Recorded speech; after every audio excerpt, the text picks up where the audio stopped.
बिस्मिल्लाहिर्रहमानिर्रहीम। अस्सलाम वालेकुम नाजरीन, बांग्लादेश में इनकलाब दर इनकलाब की जद में है।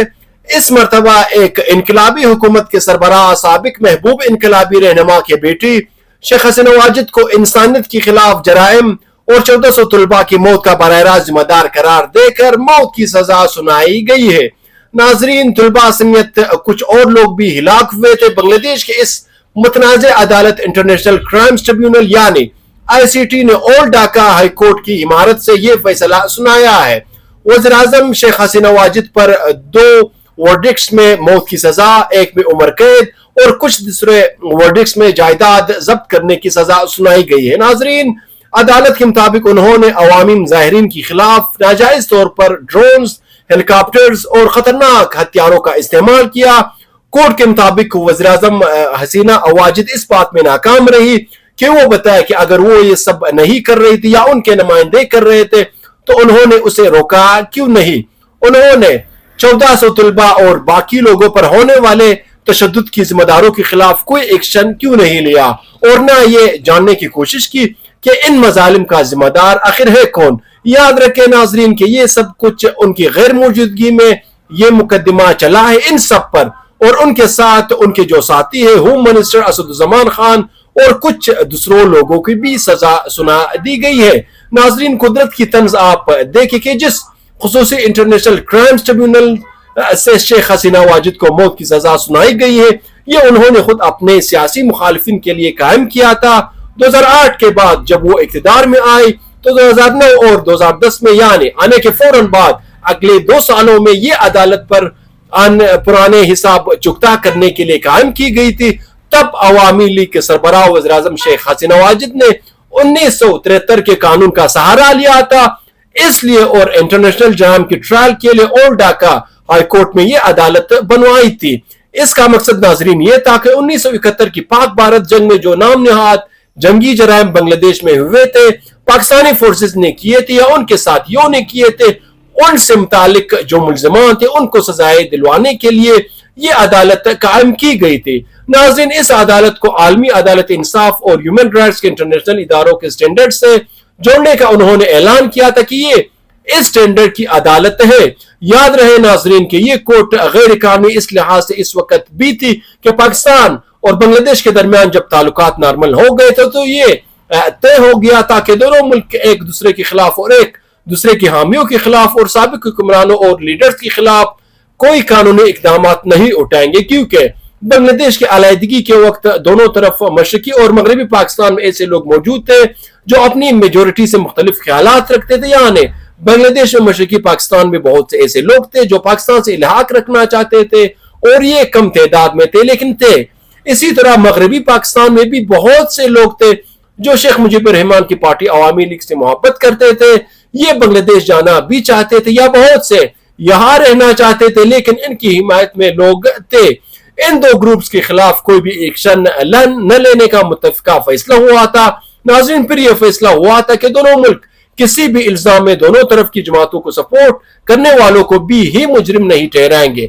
आज जो मुख्तलिफ जमातों को सपोर्ट कर रहे हैं, मुस्तकबिल में उन्हें उनके ऊपर कोई इल्जाम लगाकर मुकदमा नहीं बनाएंगे, बल्कि दोनों तरफ के लोग अब मुस्तकबिल के सामने रखते हुए माजी की चीजों को मुकदमात को भूल जाएंगे। उन्हीं बुनियादों पर हसीना वाजिद के इस नई इंटरनेशनल क्राइम ट्रिब्यूनल को मुतनाज़ा कहा जा रहा था। दरअसल नाज़रीन, इसके पीछे अवामी लीग और इंडियन हुकूमत की सपोर्ट से यह ख्वाहिश छुपी हुई थी कि पाकिस्तान के खिलाफ जो सन 1971 में जंग जराइम मुकदमात ये लोग नहीं खोल सके थे तो किसी तरह अब उन्हें खोला जाए। इसलिए इस अदालत को इंटरनेशनल क्राइम ट्रिब्यूनल कहा गया, यानी ये पहले दिन से ही इसको इंटरनेशनल एंगल देने की कोशिश की गई और इसलिए ये भी पहले दिन से मुतनाज़ा भी थी। फिर वक्त ने यह साबित भी किया कि ICT की अदालत सियासी ही थी, क्योंकि इसका कन्विक्शन रेट 100% था। यानी जिस किसी के खिलाफ भी हसीना वाजिद की हुकूमत ने केस बनाया, इस अदालत ने उसे मुजरिम ठहरा दिया और सजा भी सुना दी। 1 दर्जन से नाजरीन ज्यादा लोगों को मौत की सजा सुनाई गई। 9 अफराद को मौत की सजा भी दी गई थी, फांसियां दी गई थी। 2013 में 65 साल के अब्दुल कादर मौला की मौत की सजा आप सबको याद होगी नाजरीन। इंटरनेशनल मीडिया में बहुत चर्चा हुआ था इसके मौत के बारे में। हसीना वाजिद हुकूमत को इंटरनेशनली بہت تنقید کا سامنا بھی کرنا پڑا تھا. UN commission for human rights نے, ایمنسٹی انٹرنیشنل نے اور مسلم ممالک کی جانب سے اس کی مذمت کی گئی تھی. اس کے باوجود ناظرین حسینہ واجد نے ٹرائلز اور موت کی سزا دینے کا سلسلہ اس کورٹ سے جاری رکھا تھا. انہوں نے اپنی سیاسی مخالف بنگلہ دیش کے نیشنل پارٹی جس کی لیڈر خالد ضیاء تھی ان کے خلاف اور ان کے کارکنوں کے خلاف بھی اس عدالت میں مقدمات بنوائے اور چلوائے اور سزائیں دلوائی.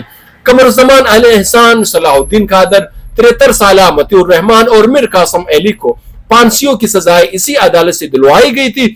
بہت سے سیاسی مخالفین ٹرائل کے دوران بیڈ ٹریٹمنٹ سے مر بھی گئے تھے اور کتنے تھے جن کو عمر قید کی سزا اسی عدالت نے سنوائی تھی.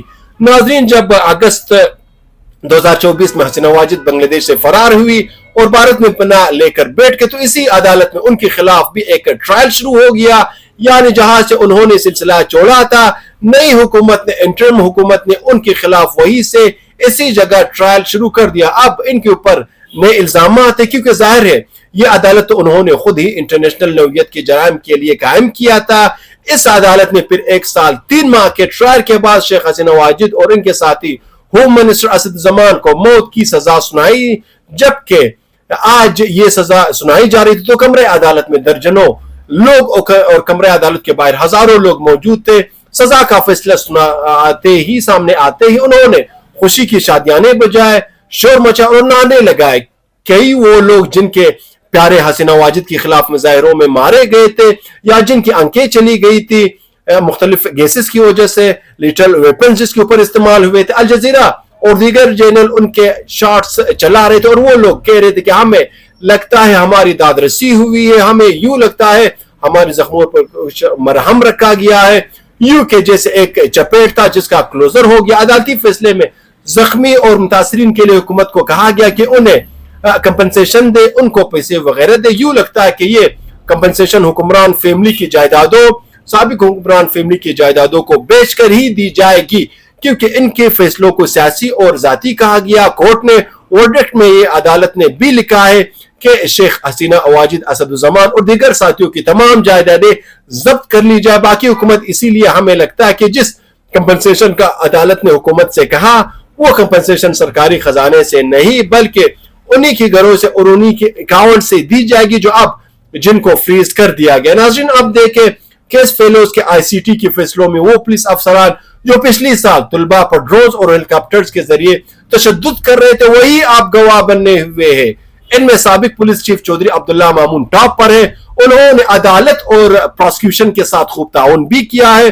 بہت سے ثبوت بھی انہوں نے مہیا کیے کہ انہیں حسینہ واجد حکومت نے ڈائریکٹ آرڈرز دیے تھے. اسی تعاون پر انہیں 5 سال کی صرف سزا سنائی گئی ہے, موت کی سزا نہیں سنائی گئی. جو بھی حکومت اپنے لوگوں کے خلاف ناظرین اتنے بڑے پیمانے پر کریک ڈاؤن کرتی ہے, قتل عام کرتی ہے, اسے یہ تاریخ ضرور یاد رکھنی چاہیے کہ وقت بدلنے پر وہی اہلکار, وہی پولیس افسران گواہ بھی بن جاتے ہیں جو اس جبر میں ان کے ہمساتھ تھے. یہی دست و بازو گواہی دینے لگتے ہیں آپ کے خلاف.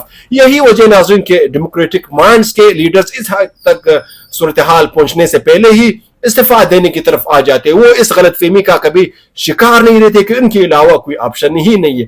ان کو علم ہوتا ہے کہ طاقت کا کھیل وہ واحد کھیل ہے جس میں آپشن سب سے زیادہ اور ہر وقت دستیاب حالت میں موجود رہتے ہیں.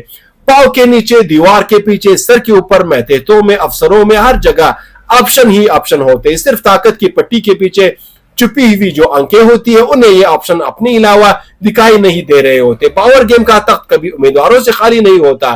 اس حماقت میں رہنے والے مارے جاتے ہیں.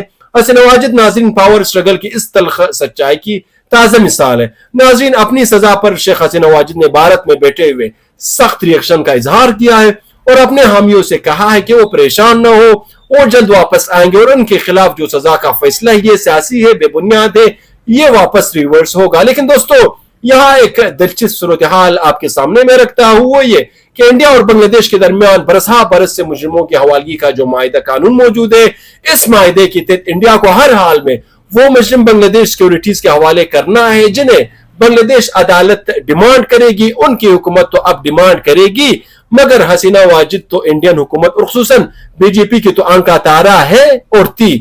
ان پر, ان کے والد دونوں پر, ان کے مخالفین کا سب سے بڑا الزام تو یہی رہا ہے کہ وہ بہت زیادہ بھارت نواز رہی, اس لیے प्रो मुस्लिम और प्रो पाकिस्तानी ग्रुप्स के खिलाफ उन्होंने एक्शन भी खूब लिए थे और इस पर उन्हें बीजेपी की तरफ से इंटरनेशनल सफारती डिप्लोमेटिक सपोर्ट भी मिली थी। सो अब नाजरीन सवाल उठ रहा है कि क्या इंडिया इस मायदे कानून के मुताबिक हसीना वाजिद को और बाकी लोगों को बांग्लादेश के हवाले करेगी, क्योंकि अब तो बांग्लादेश हुकूमत ने शेख हसीना वाजिद और असदुज़्ज़मान खान की हवालगी का बाकायदा मुतालबा कर दिया। अब नाजरीन इस हवाले से इंडियन वजारत खारिजा ने कुछ देर पहले एक मुख्तसर सा स्टेटमेंट ऑनलाइन ट्विटर पर जारी किया है।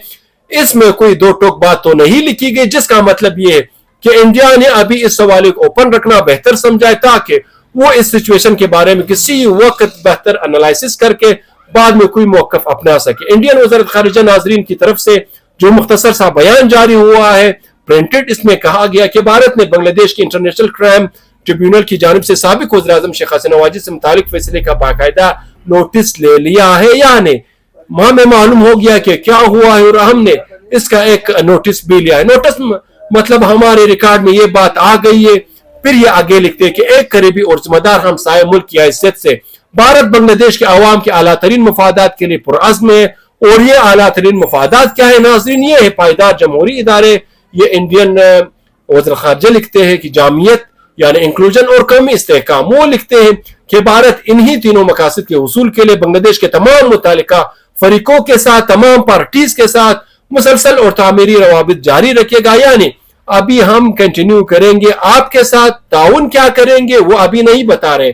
दोस्तों आप देखें कि बहुत मुहज़्ज़ब और जिम्मेदार बयान जारी किया जिससे बाहर कुछ भी वाज़ेह नहीं, लेकिन एक बात असर में शम्स से सूरज की तरह रोशन है, वो ये कि बीजेपी हुकूमत फिलहाल शेख हसीना वाजिद को अपनी मफाद के लिए टूल के तौर पर इस्तेमाल करेगी, ढाका हुकूमत के हवाले हरगिज़ नहीं करेगी। दूसरी बात नाज़रीन ये कि वो मौजूदा इंटरम हुकूमत जिसे मोहम्मद यूनुस लीड कर रहे हैं, इसके खिलाफ कोई सख्त पोजीशन लेने से भी गुरेज करेगी। इंडियन हुकूमत बीजेपी वो फिलहाल देखेगी कि 75 साल शेख हसीना वाजिद के हामी बांग्लादेश में कितनी बड़ी ताकत बन सकते हैं और कितनी देर तक, और उनका जानशीन अगले साल कौन होगा, क्योंकि हसीना वाजिद की सियासत तो खालिद जिया और उनके अराइवल की सियासत की तरह जाती तौर पर खत्म हो चुका। अब तो जो भी है वो इनकी लेगेसी के दम पर है। वो कौन होता है या कौन होती है और कितने पानी में होता है या कितने पानी में होती है। तो नाजरीन यही सूरत हाल मतलब हसीना वाजिद जैसे 80 साल इनके राइवल खालिद जिया के लिए भी है,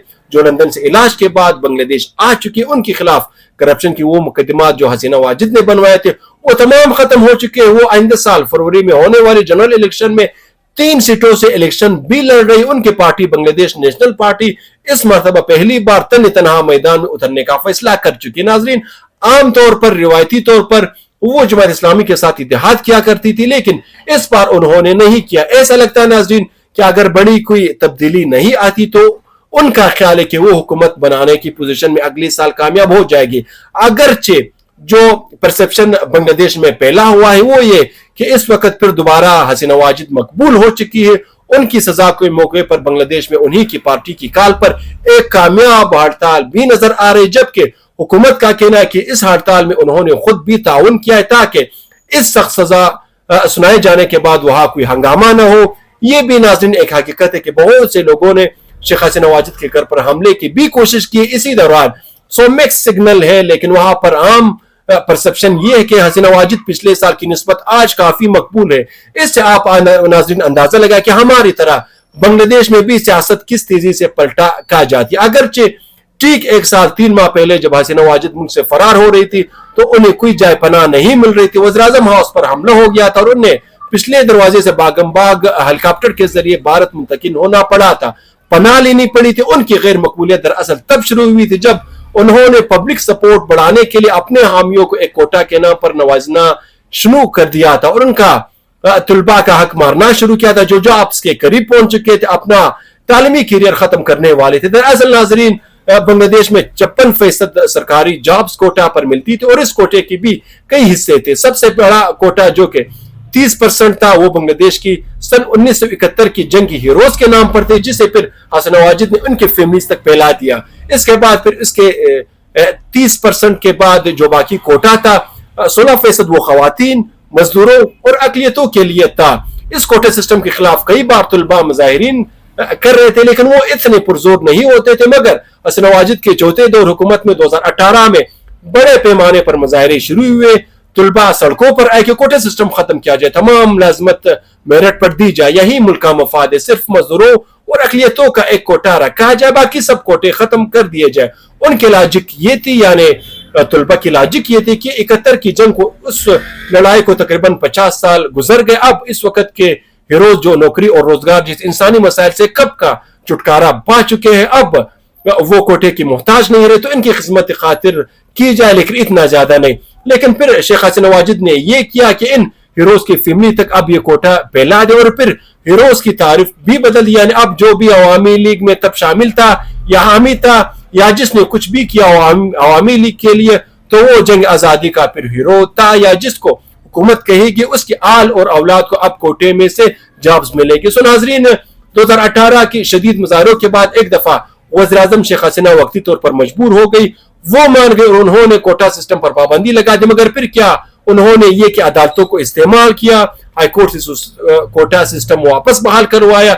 इस पर 2024 में एक बार फिर भरपूर मुजाहरे शुरू हो गए, शिद्दत पकड़ गए मुजाहरे, ये 2018 से ज्यादा पुरजोश थे। वैसे भी 2024 तक हसीन वाजिद को मुसलसल हुकूमत करते हुए 15वां साल था, इतना अरसे में तो आवाम आप जानते फरिश्तों तक से तंग आ जाती, ये इनका मिजाज है। ये तो फिर भी शेख हसीन वाजिद थी जिनके खिलाफ बहुत से सही या गलत इल्जाम दिए सो चले आ रहे थे। नाज़रीन, दूसरी वजह और असल वजह ये भी थी कि 15 साल बाद अब बांग्लादेश की इकोनॉमी कमजोर हो रही थी। खास तौर पर कोटा सिस्टम के खिलाफ भी लोग इसीलिए निकले हुए थे कि राइटर्स की खबर के मुताबिक 17 करोड़ के मुल्क में 3 करोड़ 20 लाख नौजवान बेरोजगार थे, उनके पास नौकरियां ही नहीं थी, इन्फ्लेशन बढ़ रही थी और 10% तक ये सारी चीजें पहुंच चुकी थी।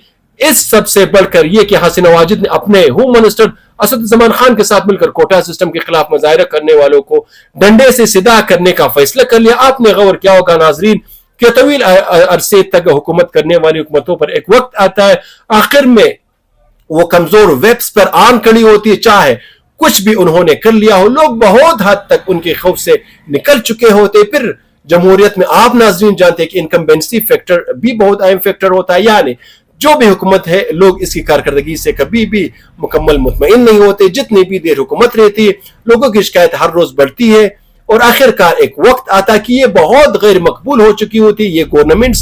सो ऐसे में जब इन्फ्लेशन बढ़ रही थी, बांग्लादेश में 3 करोड़ 20 लाख नौजवान बेरोजगार थे, इनकम्बेंसी फैक्टर भी मौजूद था और वो करोड़ों बांग्लादेशी भी थे जो अवामी लीग की हुकूमत की सितम रसीदा वाकई थी, जिनके प्यारों को शेख हसीना ने 2009 के बाद फांसियां दी थी, सजाएं दी थी, उन्हें भी तो अपना स्कोर अब सेटल करना था। सो ये तमाम फैक्टर मिलकर जुलाई 2024 में वो ताकत बने जिसने हसीन वाजिद को पैनिक कर दिया। ये तमाम लोग इस्तीफे का और मुआखजा का मुतालबा कर रहे थे हसीन वाजिद के खिलाफ।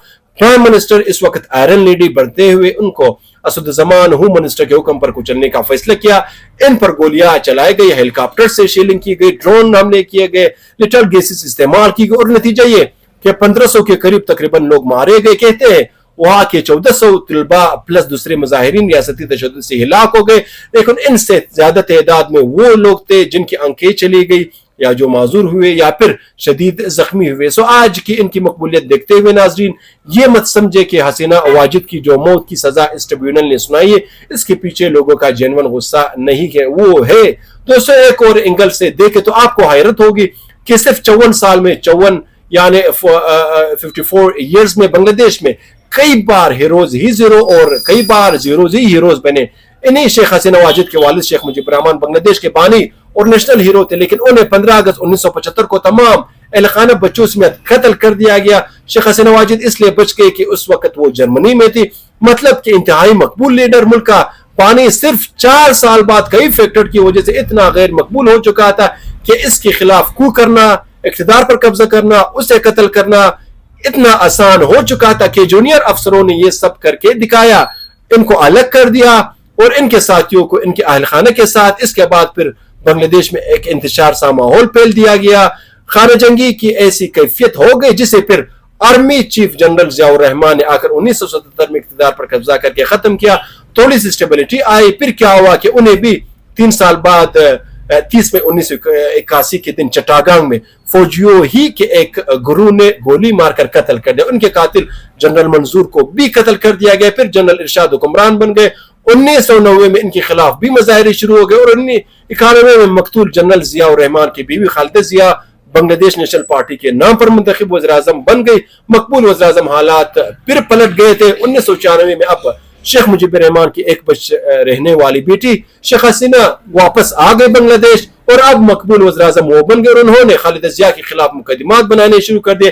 खालिदा जिया को इक़्तिदार से भागना पड़ा। 2001 में खालिदा जिया वापस आ गई और शेख हसीना वापस उसको भागना पड़ा। 2008 में शेख हसीना वापस आई और अब खालिदा जिया को फिर भागना पड़ा। 2024 में तलबा के एहतजाज के बाद हसीना वाजिद को इंडिया भागना पड़ा तो अब खालिदा जिया वापस आ गई और आज 2025 में सूरत हाल और सिचुएशन यूं है नाजरीन कि बांग्लादेश में आज अगर इलेक्शन हो तो लगता है कि शेख हसीना वाजिद को ज्यादा वोट मिलेंगे। सो इस दायरों में सफर का सबक बहुत तल्ख होता है दोस्तों। कोई जमहूरियत इस वक्त तक कामयाब नहीं हो सकती जब तक वो लोग और उस जगह के लोग और लीडर्स अपने रवैयों में जमहूरियत न लेकर आए। मेजोरिटिज्म आजादी नहीं है, जमहूरियत नहीं है। डिक्टेटरशिप की बदतरीन शक्ल यही मेजोरिटिज्म है जिसको हमने जमहूरियत का नाम देने की कोशिश की, जिसमें जुल्म को कानून की शक्ल दी जाती है।